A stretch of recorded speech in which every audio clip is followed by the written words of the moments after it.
Quanto tempo o Bart Simpson já ficou preso na detenção? Você já parou para olhar bem para aquele moleque amarelo, de camisa vermelha, e pensar que se o Bart Simpson vivesse no nosso mundo, ele provavelmente não seria apenas o engraçadinho da turma, mas sim o dono da cela mais VIP de um presídio de segurança máxima? A gente passou décadas dando risada das travessuras dele, achando o máximo ele irritar o Skinner. Mas se você parar agora para somar cada minuto, cada hora, cada dia e cada mês que esse garoto passou mofando no castigo, na detenção escolar ou no juizado de menores, o número final é de cair o queixo. Estamos falando de uma sentença acumulada que faria muito chefe de máfia e vilão de cinema tremer na base. Hoje eu fiz o que ninguém teve paciência de fazer. Mergulhei fundo em todas as 36 temporadas dessa família amarela. Analisei os registros escolares de Springfield e fiz o cálculo matemático real. Quantos dias da vida dele o Bart realmente perdeu enquanto estava trancafiado? E eu já te aviso, a jornada dele de um simples brincalhão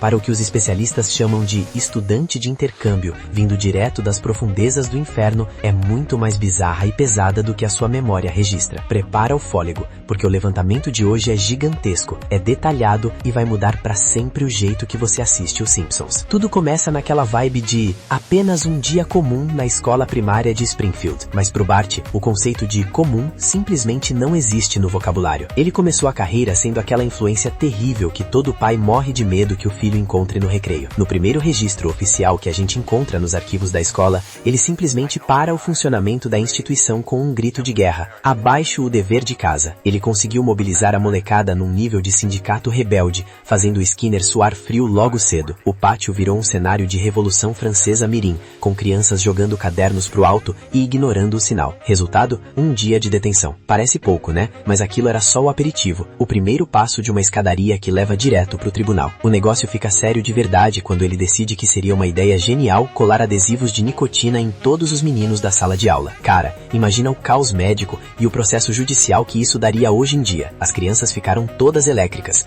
O sistema de saúde da escola entrou em colapso com alunos tendo palpitações e o Skinner quase teve um infarto de tanto estresse. Por essa brincadeirinha de alto risco, o Bart não foi só pro cantinho do pensamento. Ele garantiu 14 dias em uma detenção que o narrador descreve como algo saído de um filme de prisão pesada, com grades e uma atmosfera opressora. E é aqui que a gente começa a notar o padrão. O Bart não é só um aluno difícil, ele é o pior pesadelo que qualquer pedagogo já teve que encarar. Vamos dissecar agora o incidente que os registros chamam de o infiltrado. Tudo começa com a rotina da família. A Marge, coitada, vive na correria louca e nunca consegue levar as crianças no horário certo. E adivinha de quem é a culpa? Pois é, o Bart sabota o sistema desde a hora que acorda, enrolando no café, escondendo os sapatos da Lisa e fingindo que não ouve os chamados. Mas aí surge um elemento novo na escola, um garoto chamado Donnie. O Donnie chega com uma banca de malandro, jaqueta estilosa e rouba a cena do Bart, conquistando a admiração de Nelson e os outros valentões. O nosso protagonista, que sempre foi o rei absoluto das piadinhas, se vê humilhado e escanteado pela primeira vez na vida. Imagina a cena. O Bart chega na sua mesa e tem uma privada colada nela. Isso mesmo, uma privada funcional. No recreio, em vez de conseguir comer seu lanche em paz, ele ganha um rosto cheio de lixo orgânico. O orgulho dele foi pro falo de Springfield. Para recuperar a coroa,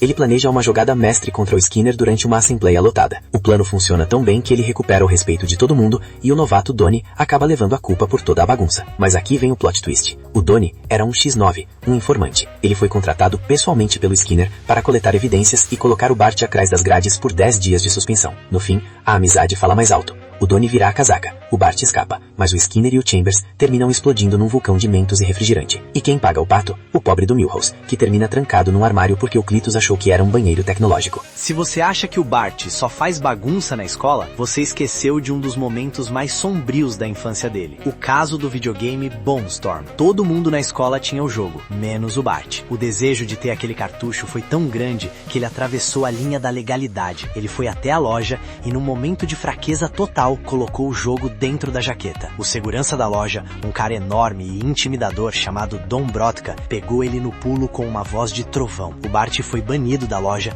e teve que enfrentar o maior castigo de todos, o silêncio e a decepção da Marge. Por semanas, ele viveu num tipo de prisão emocional dentro de casa. Ele não podia nem aparecer na foto de Natal da família. Ele foi isolado, tratado como um estranho. Esse incidente não resultou em dias de detenção escolar, mas marcou a ficha dele com um crime de furto em loja, o que tecnicamente o colocaria em liberdade condicional no mundo real. Imagina o peso disso no currículo de uma criança de 10 anos. A tristeza da Marge foi uma sentença mais pesada do que qualquer sala de aula trancada. O Bart já causou tanto problema que a escola tentou se livrar dele mandando-o para um intercâmbio na França, mas o que era para ser uma viagem cultural virou um pesadelo de crime real. O Bart foi enganado por 2 produtores de vinho picaretas, César e Ugolin, que o trataram como um escravo de fazenda. Ele foi forçado a trabalhar horas sem fim sob o sol, dormindo no chão de uma adega úmida e comendo apenas restos de comida estragada. Mas o pior não foi o trabalho forçado. Os caras estavam usando o Bart como cobaia para testar vinho batizado com anticongelante. Sim, substâncias químicas letais. O Bart conseguiu fugir, correu quilômetros e conseguiu denunciar os criminosos para um policial francês usando um dicionário e muita mímica. No fim das contas,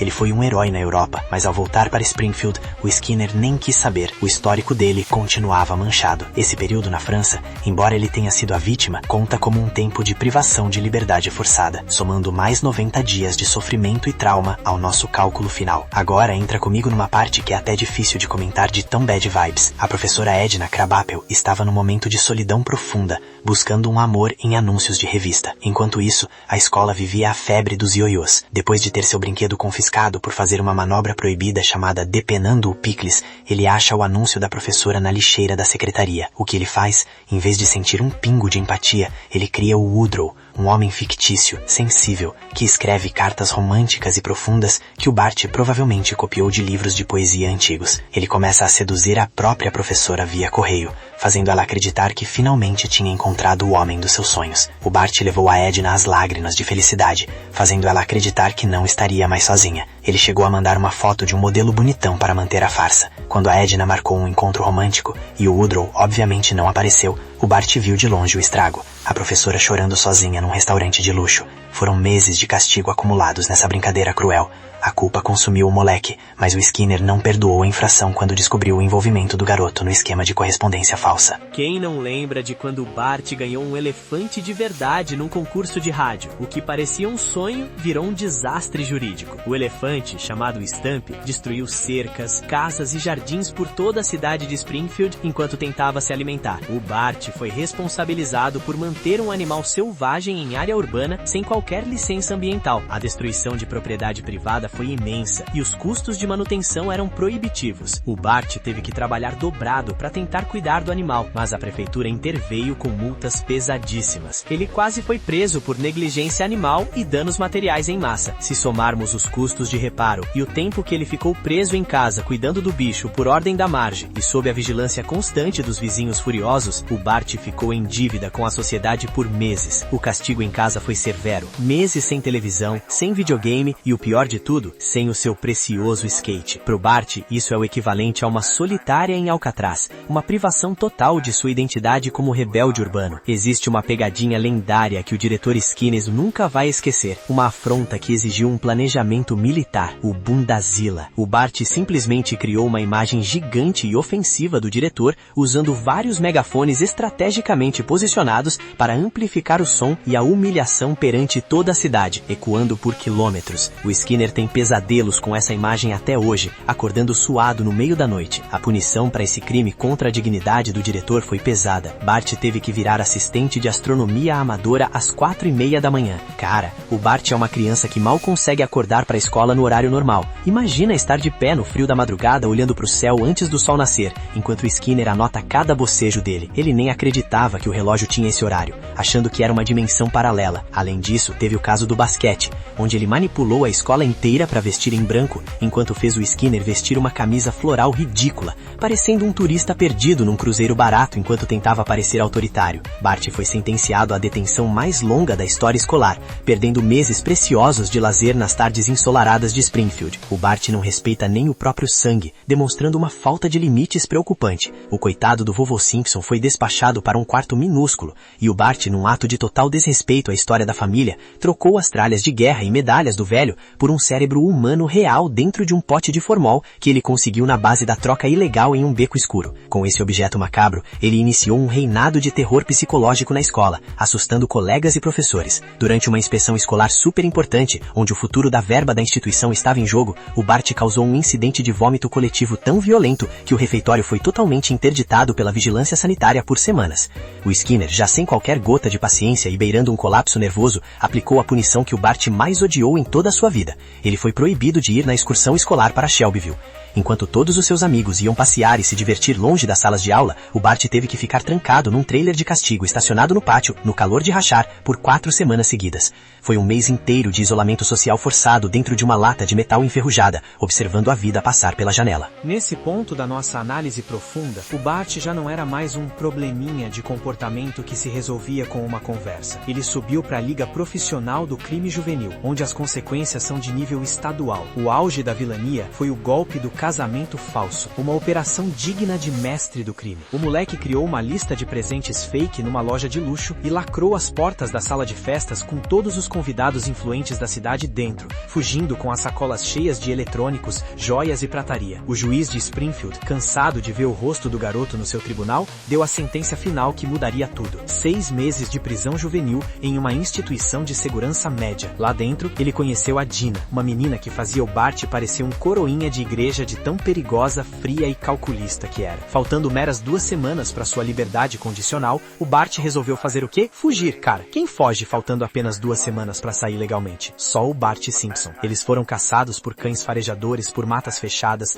e dormiram sob pontes, como verdadeiros foragidos da justiça. No fim, a Dina assumiu a culpa total pela fuga em um momento de redenção inesperada, permitindo que o Bart pudesse ser solto no prazo original. Ele passou exatos 168 dias naquele sistema carcerário, saindo de lá com uma ficha criminal que assustaria qualquer recrutador de emprego no futuro. A gente não pode esquecer do castigo mais icônico, visual e repetitivo de todos os tempos. O quadro negro da abertura que todos nós conhecemos de cor. Sabe aquela cena que você vê há mais de 30 anos e muitas vezes ignora? Aquilo não é só uma piadinha para preencher tempo. É um registro histórico e sistemático de punição por escrita repetitiva. O Bart escreve frases de arrependimento ali quase todos os dias de sua vida escolar. Se a gente for calcular o tempo médio que leva para escrever centenas de frases longas em centenas de sessões diferentes ao longo de décadas, o Bart passou mais de 1 ano inteiro da sua vida acumulada com o giz na mão, respirando pó e olhando para aquela parede verde de forma melancólica. É uma forma de tortura que visa quebrar o espírito através da monotonia. Se a gente somar tudo agora, sem deixar nada de fora, as detenções diárias na escola primária,